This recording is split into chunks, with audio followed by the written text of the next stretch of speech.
Good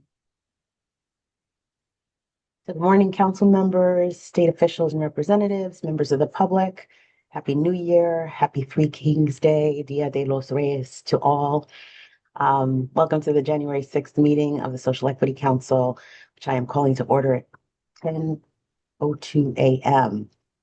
I am excited to launch into this new year of effort and accomplishment with this body, our esteemed SEC leader and his terrific team, and of course, our SEEs, policymakers, and stakeholders. A friend of mine recently announced that she was stepping down from a leadership position, and I shared this quote with her, and it occurred to me that it was fitting for this body as well. And it's from Oprah Winfrey, and it says, "Be clear about your intention, and the universe will rise up to meet you where you are." So I share that as a way of expressing my gratitude to all of you for your clarity of purpose and focus on our super important charge.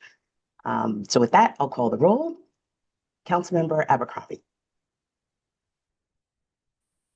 who is frozen, but I see him. Okay. Councilmember Beeman, Present. Councilmember Betts. President, I'm sorry. That's okay.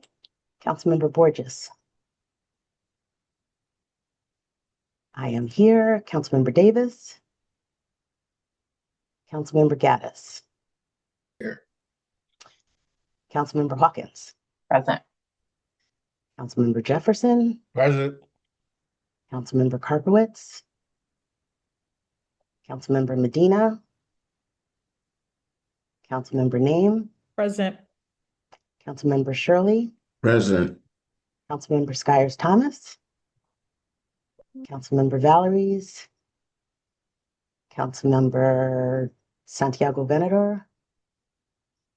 Councilmember Walton. And I'll go back because I see him here. Councilmember Davis.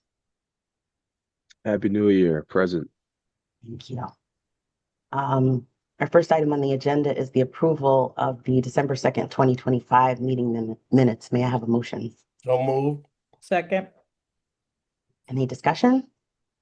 All in favor? Aye. Any opposed? Any abstentions? Great. The next item on the agenda is a vote to approve Justice Impacted Initiative funding. I want to thank the SEC team and the Finance Committee Chair Gaddis for their due diligence in developing this proposal. Director McGee has shared this plan with us previously, but just sort of as a refresher, this investment provides gap funding for 5 reentry welcome centers to support housing vouchers, short-term housing stabilization, and critical wraparound supports. The welcome centers had previously received significant funding through ARPA, as well as the Department of Justice. But while those funds have ended, the need obviously has not.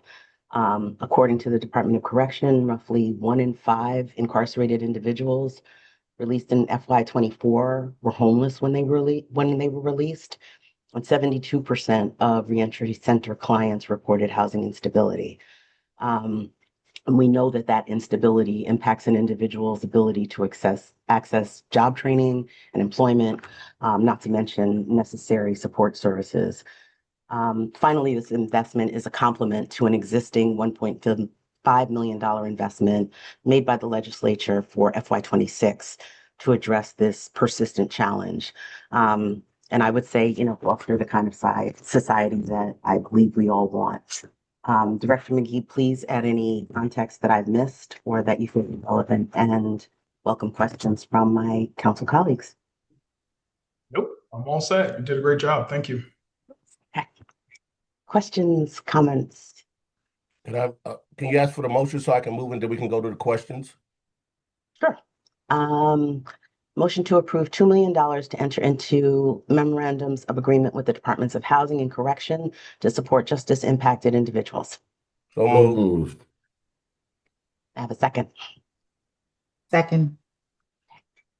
Any discussion? Yes, Madam Chair, just so that we have, I just want to be clear about what we're voting on. So this is a vote to enter MOU. with the various entities. Will money come from our reinvestment fund? How does that work? Just explain to me what's the MOU? What is it telling folks we are willing to do? Director McGee? Yep, if I may. Thank you so much, Councilman Jefferson. As already mentioned, because housing, is a choke point, we're seeing a documented backlog of individuals who have been justice impacted, who are otherwise eligible for employment and services, but stuck due to housing instability. So again, this investment provides gap funding for housing vouchers, short-term stabilization, and wraparound supports, as already mentioned. These funds will not come from our $12 million of multi-year commitment through our R2 program. It will, in fact, complement the $12 million that's being invested. For example, we have 3 program priority areas, one in particular focusing in on reentry services, as well as youth initiatives. We all know that housing vouchers, it's a supplement, and so we have to pay for those vouchers. And what we're finding is a lot of the reentry welcome centers, as well as our social service agencies, while they are providing technical assistance, wraparound one-on-one services, they're finding roadblocks with housing because they don't have the financial means to support the voucher. And so what we're doing is being proactive so that when an organization is seeking housing for a justice impacted individual, those vouchers will in fact be available. So the agreements will be with our sister agencies, again, the Department of Housing and the Department of Correction, who will distribute those funds to the welcome centers and use it for housing and other reentry needs. Right. So I understand the reinvestment is not going to impact the reinvestment. So we're talking 12 million per year for the next 3 years out of the 36 million. Am I correct? Correct. That's the investment, right? Correct. So how much are we talking about committing to this wonderful idea? And 2 million. I'm 2 sorry, million. 2 million. 2 million, and that will go into effect when? As soon as this council votes and as quickly as we possibly can finalize the MOUs with both agencies. So we have existing funds to cover this MOU. Is that We that's do. what you're telling me? Yes, Okay. sir. And I'll also provide a presentation once you all get to my report with our financials so that you can see clearly we are in a stable position to support this ecosystem. Thank you for answering my questions. I yield. No questions. Thank you, Councilman Jefferson. Any additional questions? Any further discussion? Great, hearing none. All in favor? Aye. Any opposed? Any abstentions? Fantastic. And as previously mentioned, Director McGee, you have an update. So over to you. Awesome. Again, Happy New Year. This will be the last time I say it to this body. I'm sure y'all probably get tired of folks saying that, but again, this is truly indeed a new year. Thank you all for joining us, and thank you for your continued leadership as we begin 2026. Caesar, if you can go ahead and upload that presentation, that'll be great, and we can get started. So as we open the first meeting of Q1, actually, before you get there, let's go back. I just want to read a few things before we get to the numbers. I want to focus on 3 things: where we ended 2025 and how we are positioned financially and what success looked like for the Social Equity Council in 2026, starting with the first 2 quarters. 2025 was a year of recalibration, ownership, and learning in real time. Guided by our 3-year strategic plan, we made intentional choices to slow down, redesign, and strengthen the foundation of this agency. This meant refining programs, reinforcing internal controls, and shifting from fragmented activity to a clearer, more disciplined investment strategy. You know, one of the key parts of this work was, at least from my perspective, the 2025 Council Market Outlook Working Group, Phase 1. Our entire team undertook the challenging task of convening stakeholders, listening attentively, and creating an environment for honest, real-time feedback from entrepreneurs, municipalities, community leaders, and industry partners, better known as social equity entrepreneurs. That engagement produced actionable insight into market conditions, regulatory challenges, workforce needs, and community priorities. And it is already shaping how we here at the SEC execute in 2026. That process, as you all might agree, reflects the kind of institution we are building, one that listens first, adjusts accordingly, and owns its decisions. Now I'll turn over to our financial position and go through some numbers. Next slide. For fiscal year 2026, the council is operating with a total budget of $1757 million, including $12 million dedicated to community reinvestment. As of December 31st, 2025, our year-to-date expenditures total approximately $844,000. That reflects discipline, not delay. We are pacing spending to program readiness and contract execution, not what some might consider pressure to spend.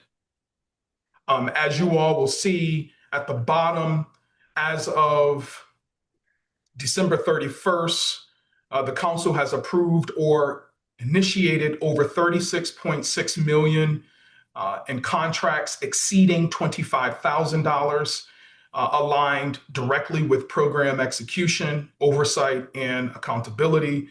These include, and I'll just read through them for the sake of our audience, ConResnick. They provide support for our social equity application verifications. Miranda Creative help, or at least to assist in advancing the SEC's communications and rebranding strategies.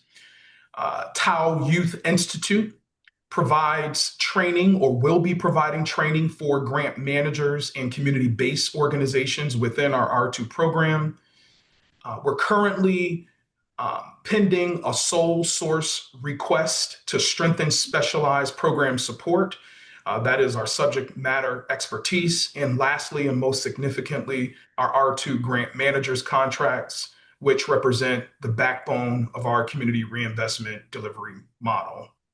So together, these contracts position the agency not just to obligate all of our funds, our finances, but deliver programs with integrity, consistency, and oversight. Next slide. I also want to just highlight progress on the cannabis revolving loan, which remains central to our capital access strategy. You'll see $50 million in bonds authorized. 10 million of the 50 million in bonds have been allocated.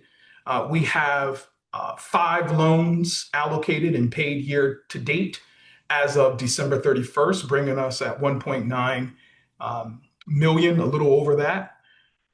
So the remaining balance of a little over 8 million reflects our continued progress in deploying capital to social equity entrepreneurs while maintaining prudent reserves.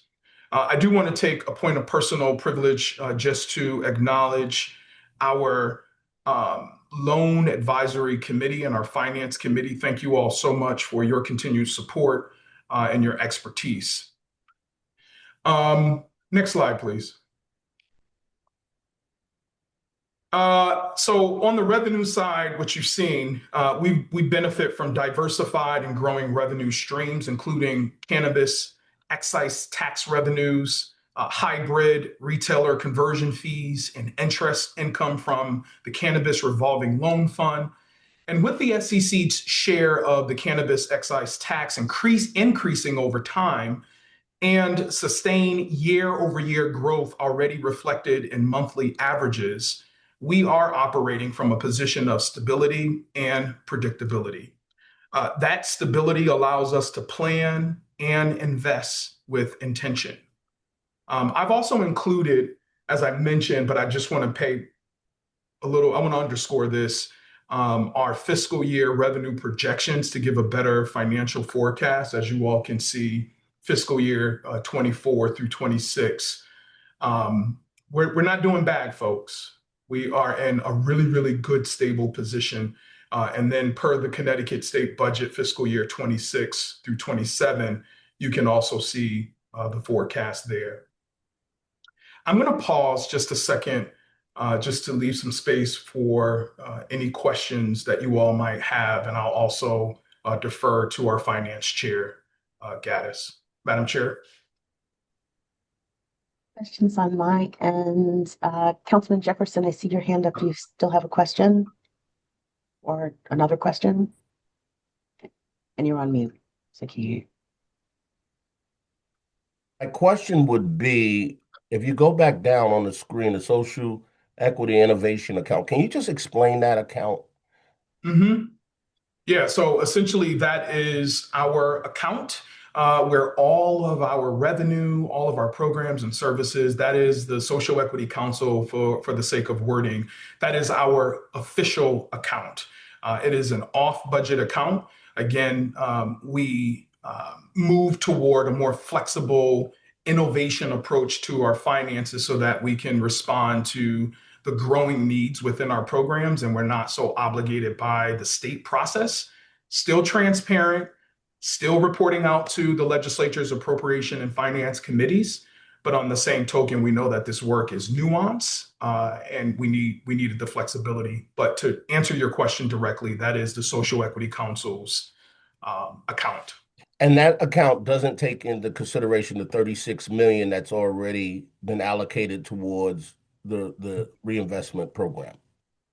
Yes, all of our funds to date is currently in our Social Equity Innovation account. It was previously referred to as the SEI Fund, if you can recall. Yep, that's why I'm a little confused. Yep. And so instead of that fund, we have officially moved it into an account so that, again, we can better manage our funds and know exactly where our money is and account for it, quite frankly. But as you can see, we have year to date, a little over $72 million in our account. And Mr. Executive Director, you may not be able to answer, but does anyone else have access to this particular account? Can this account be used by anyone else? No. Okay. And I will say this, we spent, my team and I, a great deal of time with OPM, the Comptroller's Office, DECD, to really comb through to ensure we have all of our program project codes, our SIDs, as we refer to internally here in state government, to ensure that our account is, in fact, truly the Social Equity and Innovation account, and we manage that in partnership with our board members, better known as our council members. And one last question: the projected revenue listed at the bottom for the upcoming fiscal years, will that revenue be placed in this account or another account? No, this account. Those are our revenues. Oh, okay. Yeah. And I appreciate you. I appreciate you asking these questions too, because it helps to clarify, where does this money sit? Who's responsible for it? It's definitely our staff, our organization. Thank you, and thank you for receiving my questions in the spirit that I'm trying to deliver, just to get some clarification on some things. So we will revisit reinvestment after the 3-year commitment that's already made at some other point in down the road, and those figures that we agreed upon can increase down the road. Yes. on the amount of money that we have in these accounts, in Yes. this account. Yes. Okay. And quite frankly, and some of our finance gurus here, we've been extremely conservative in that, we want to project should there be, and I'll use crazy words like we use in state government, a rainy day to happen. We want to maintain level funding on all our programs so that none of our programs are interrupted, right? And so, we're projecting, we're also in conversation with the treasurer's office and others to see how we can diversify our funding and make some investment and also live off the interest from those investments. But to be clear, it's the only account. We don't have any other account. This is one account. All of our funds will be distributed from. But to your other point, and I want to lift it up, at year 3, okay, within the Community Reinvestment Fund, we will synthesize all of the data, all of the research that we've been able to gather. And my prayer and hope is that we increase that funding so that we can have greater impact. And so while we're at 36 now, who's to say it could be 150, over the next 3 years post the initial 3 years of this program. So I'm cautiously optimistic because we know the geopolitical system in which we live is not always conducive to the great work that we're doing, but we're planning accordingly. And I'm extremely positive that this fund will continue to grow. Thank you. I yield. Thank you, Councilman Jefferson. And I think you asked the question, but I want to ask it, I guess, maybe in a different way. So our balance is 72.4 million.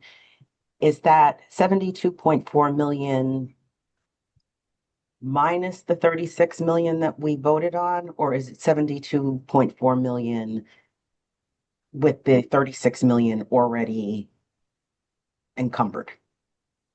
So it's already encumbered, and year to date, we have over 72 million in our coffers. However, we do have financial people on staff. So Jennifer, make sure I am not misleading our wonderful board here with respect to what we have year to date in our innovation account. Yes, Chairwoman Comer, the first that you said, it is going to be the 72 minus 36 million. Okay. Because we have not distributed or executed that yet. So Okay. So So you we're know. we're at roughly 36.4 million now. Yep. Okay, great. Thank you. I just wanted to make sure that was clear. Appreciate you, Jennifer. And then Chairwoman, I'm sorry. In the future, we'll show monies that are encumbered. Encumbered, We'll make yeah. sure it's very clear in the documentation what funds are encumbered. Okay. Right. Appreciate that. Thank you, Chair. And Madam Chair, I think what's also a little confusing at times is that we're so restrictive in terms of, hey, you can't say you did this until you did that, until the contract is approved here. And so while we're showing numbers, it doesn't necessarily mean that those funds have been distributed at the moment. So again, we want to make sure that we're getting everything approved through our process. But to your point and to Chair Gaddis's point on the finance side, we'll be sure to reflect that. Yeah, I just wanted the council to be clear on what we actually have in the bank, so we don't try and fall out with money we don't have. That's right. And then my last question is just around the bond funds that we have, since we have roughly 40 million left. Is there a schedule or a plan to maybe request some of those additional funds and what that cadence might look like? Yeah, we definitely submitted a request to draw down an additional 20 million. Again, I will defer to Chair Gaddis, who represents our loan advisory committee.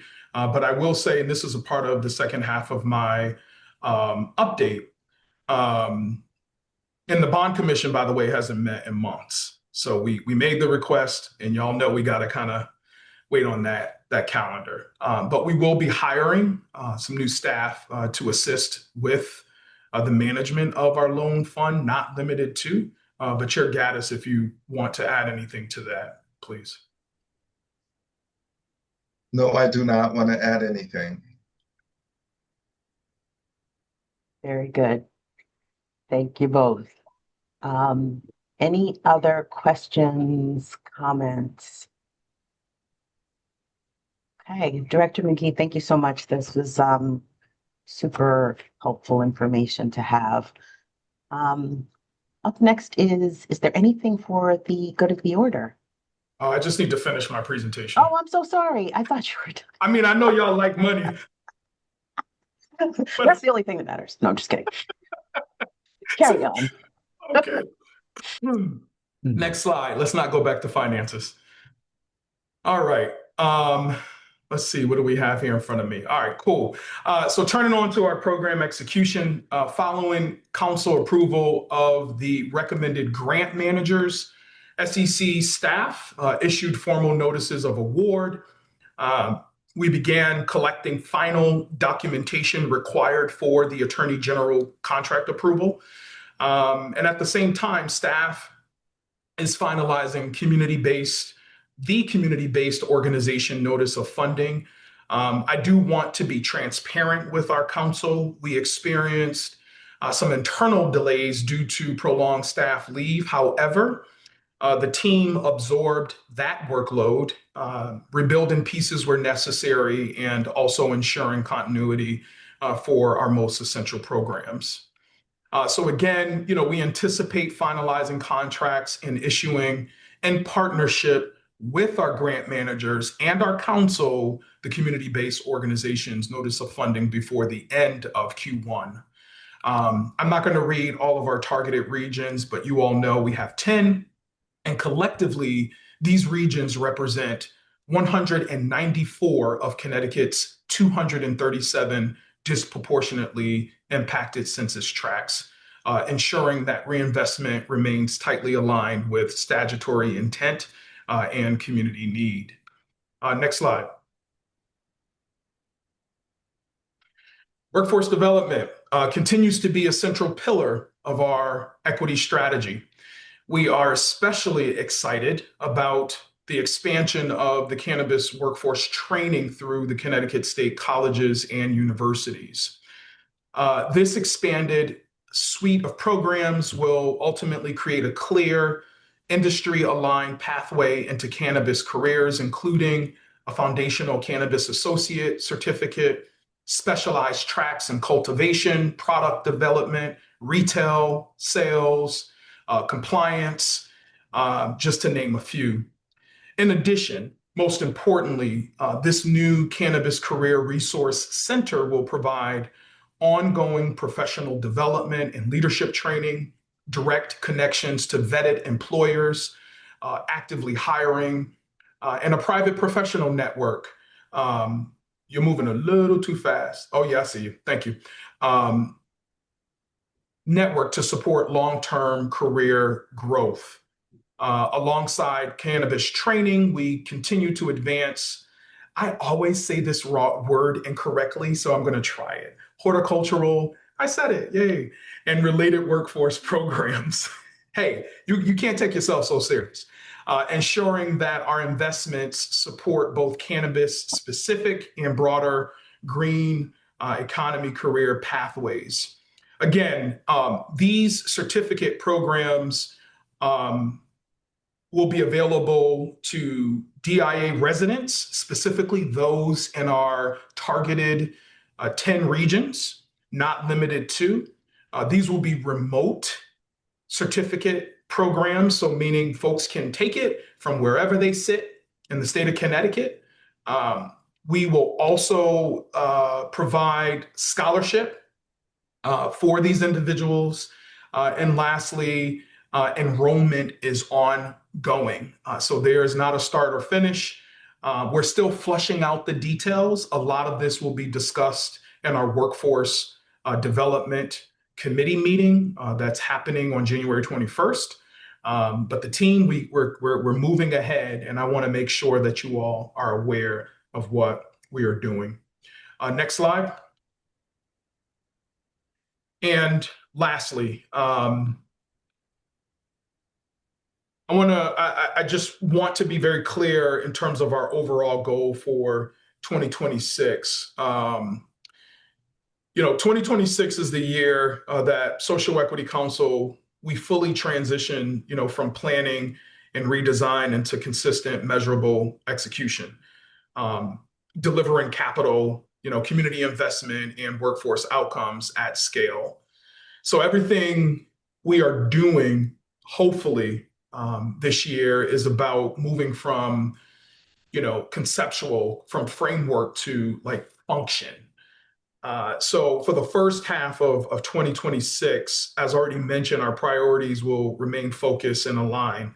That's executing the CBO, NOFO, advancing workforce development as a core strategy, and strengthening internal capacity to sustain this work, whether it's leadership development, training, all of the above. That is our commitment. And as mentioned earlier, over Q1 and 2, we will onboard 4 new staff members to strengthen key areas of our agency, including loan administration, communications, program management, and operational support.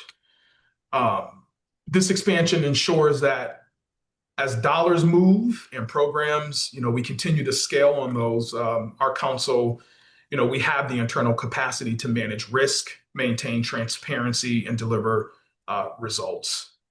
So a few things y'all need to remember, in addition to coming to the office, visiting us on the days you see on the screen, and also attending our council meetings. Please remember this: our focus is simple and disciplined. We're gonna execute with integrity, invest with intention, and deliver outcomes that communities can see and, quite frankly, they can feel. So with that, I yield back to you, Madam Chair, and I am available for any questions. Thank you, and apologies for interrupting your report. All good. Any questions or comments from my council colleagues? Seeing, hearing none, anything for the good of the order? Yes, I'm happy to Councilmember- have Jessie back, one of our staffers. She's back. She welcomed a new baby. So we're super excited to have her. And also internally, Madi Colossal Cruz has shifted in her responsibility to serving as our Chief Program Officer and General Counsel here at the SEC.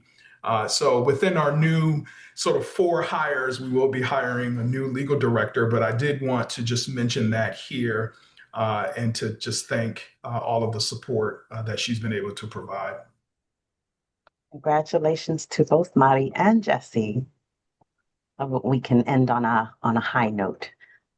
Did just want I think to Avery had something. Oh, Avery probably wanted to close it. No, Avery probably wanted to close us out. Give me 2 seconds. I 2 more also seconds. wanted to just acknowledge for the record, I do see Councilmember Walton here and Councilmember Venator, who have joined us post roll call. So with that, Madam Chair, hold on. Just some housekeeping rules. We are still, I can hear y'all now. We are still working through Zoom. Did y'all have difficulties getting on and finding the link? I'm sure some of you may have. Okay, that's good. The other piece is we're moving away from Teams with respect to our committee meetings. Okay, we want everything on Zoom.